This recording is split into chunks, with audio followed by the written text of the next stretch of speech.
جائے, عالم کا ہاتھ اپنے سر پر رکھ کے ان سے دعا لیے جائے, عالم کے عیب کے پیچھے نہ پڑا جائے, ان کے دکھ میں مت رہا جائے. اگر آپ نے بولا کہ عالم سارے کے سارے جھوٹ بولتے ہیں, ممکن ہے کہ آپ کفر کے قریب پہنچ جائیں. ہو سکتا ہے کہ آپ کا کوئی جملہ آپ کو کافر بنا دے. اگر آپ نے بولا کہ نیتا سارا کا سارا جھوٹ بولتا ہے, پولیس والے سارے کے سارے جھوٹ بولتے ہیں, اگرچہ پولیس والے سچ بھی بولیں, نیتا سچ بھی بولے, اور آپ کے ایمان کو کوئی خطرہ نہیں ہے, چونکہ آپ نے ذاتی تجربے کی بنیاد پر کہہ دیا ہے ایسا, اور ایسا اکثر ہوتا بھی ہے. اکثر لوگ سچ کم بولتے ہیں, جھوٹ زیادہ بولتے ہیں. لیکن اگر عالموں کے تعلق سے اگر آپ نے بال بچوں کی جھوٹی میں پلا دیا, یہ مولانوں کے چکر میں مت پڑنا, یہ لوگ جھوٹ بولتے ہیں, بہت جھوٹ بولتے ہیں, تو ممکن ہے کہ آپ کا بیٹا کافر ہو جائے. یہ مولانا ممبر پہ کھڑا ہو کے جمعہ کے دن یہ قرآن پاک کی آیت پڑھے گا اور بولے گا کہ اللہ کہتا ہے, کیونکہ آپ نے بچے کی گھٹی میں پلایا ہے کہ مولانا کے چکر میں مت پڑنا, مولانا جھوٹ بولتا ہے, تو بچہ آپ کی تربیت کے بعد کیا بولے گا؟ یہ مولانا جھوٹ بول رہا ہے. مولانا بولے گا قرآن, مگر آپ کا بچہ بولے گا یہ جھوٹ بول رہا ہے. قرآن پاک کو جھٹلانے کا انجام کفر ہو جائے گا. نیتا اگر سچ بولتا ہے, بچہ بولا یہ جھوٹ بول رہا ہے, اس کے ایمان کے لالے نہیں پڑیں گے, وہ کفر کے قریب نہیں پہنچے گا. لیکن چونکہ یہ حدیث اور قرآن بولتا ہے, چاہے سیرت کی محفل میں ہو, چاہے جمعہ کے خطاب میں ہو, چاہے خطبہ نکاح میں ہو, چاہے ایونٹ کے باز میں ہو, چاہے درس بخاری میں ہو, چاہے مسجد کے مدرسے کی چٹائی پہ ہو, جب بھی بولتا ہے قال اللہ قال رسول, اللہ نے کہا, اللہ کے رسول نے کہا. یہ مولانا اپنی بات بولے, میں کبیر کا ہاتھ نہیں چوموں گا, لیکن یہ مصطفیٰ کی بات بولتا ہے, میں کا پاؤں چومتا ہوں, ان کے ہاتھ کو اپنے سر پہ رکھ لیتا ہوں, کیونکہ تو میرے نبی کی بات بتاتا ہے. اسی لیے عالموں کو سمان ہے کہ وہ نبی کی بات مجھ کو بتاتا ہے, وہ نائب پیغمبر ہے.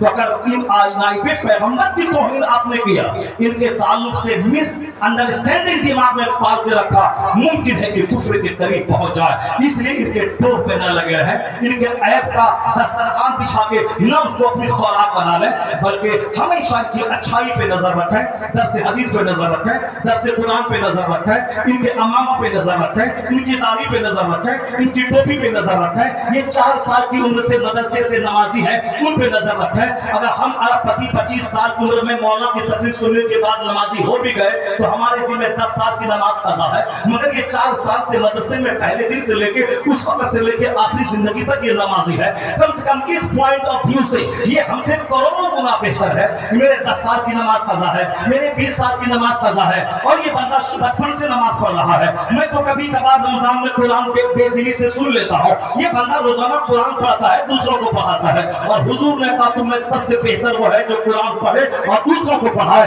اس معنی پر یہ ہم سے بہتر ہے.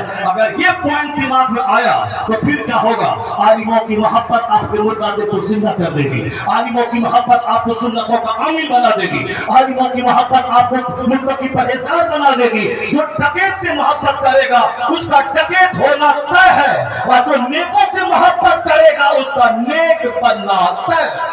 اس لیے عالم نفرت کی چیز نہیں, محبت کی چیز ہے. بس آخری بات, انسان کمزوری کا پتلا ہے, انسان کی فکر میں کمزور ہے, انسان کی شاعری میں کمزور ہے, انسان کے اقوال میں کمزوری ہے, انسان کی رائٹنگ اور ریڈنگ میں کمزوری ہے, انسان کی تھنکنگ میں کمزوری ہے, انسان کی انڈرسٹینڈنگ میں کمزوری ہے.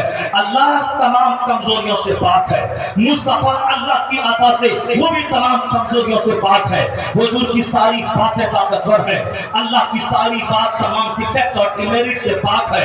اللہ سارے بندوں کو چھوٹ دیتا ہے, لیکن جب پکڑتا ہے تو سونامی کا چھوٹا سا کیڑا کروڑوں کو موت کے گھاٹ اتار کے بتا دیتا ہے کہ بندے اپنی حد میں رہنا, اوقات میں رہنا. اللہ اگر فوری تیری پکڑ نہ کرے, یہ مت سمجھنا کہ اللہ نہیں ہے. اللہ کے لیے 100 سال 1 سیکنڈ ہے, تو تم کے جدی مت بن جانا کہ اللہ نہیں ہے. تو سونامی کا کیڑا, کورونا کا کیڑا, سونامی کا طوفان اور یہ زلزلہ کروڑوں کو مٹی میں ملا کے بتا دیتا ہے کہ بندے اترانا مت, تیرے چاہنے سے سب کچھ نہیں ہوتا ہے, وہی ہوتا ہے جو منظور خدا ہوتا ہے. اللہ